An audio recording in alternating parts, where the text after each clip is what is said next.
All right, thank you for joining us, by Sure. the way. So let's look to next week. Once the trial resumes, Daniel Sellers is expected to testify. So he was originally indicted with arrest. He pled guilty to obtaining illegal information to Catherine. So what will his testimony mean?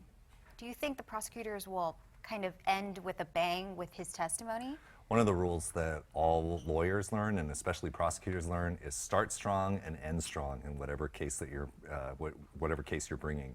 And I think one of the things that people don't always realize is that the officers that we're talking about who are testifying in this case are all very experienced, high-ranking people that either were in the Honolulu Police Department or still are, and even the people under indictment, I mean, all the way to the chief, of course. So Daniel Sellers' testimony is going to be absolutely critical because he was somebody who was on the inside, who was indicted along with everybody else and then ended up accepting a plea bargain. And so I think he's going to have some very interesting things, or I think for the prosecutors, he better have something very interesting to say, because I think he's going to be the one to tie together a lot of the communications that occurred between the different officers. Speaking of tying it all together, there's so much information. The prosecutors are alleging conspiracy, and this dates years and years and years. Now, for the jurors, they're not allowed to look at evidence until later, once they begin deliberating, correct? Right. So how will the prosecutors be able to piece or string together everything they're alleging? Right, so no question, it's a complicated case, and I think that's part of the reason why the prosecutors are seeking to introduce just even some summary tables just to be able to help the jurors understand all the financial data that's come in.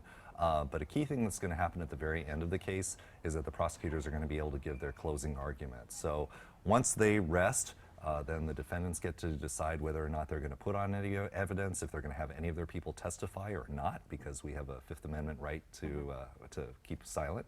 But then at the very end of it, then everybody's going to deliver their closing arguments, and that's when the prosecutor really has to bring everything home, sum it all up, help the jurors to draw whatever inferences that they need to make, and then bring them to the decision that they want to make. And the defense is going to do everything they can to attack that and try to get their clients acquitted. So really, they just have to start.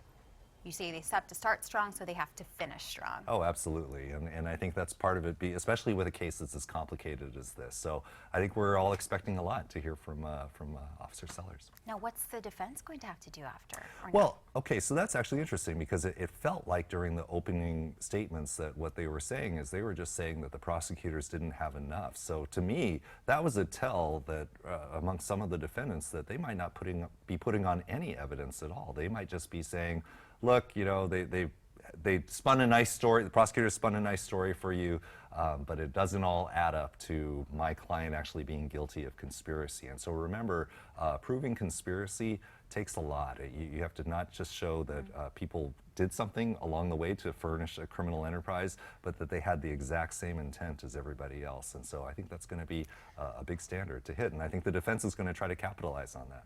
Wow. Well, Attorney Doug Chin, always great to hear your input. Thank you so much. Thank you. Lauren, over to you.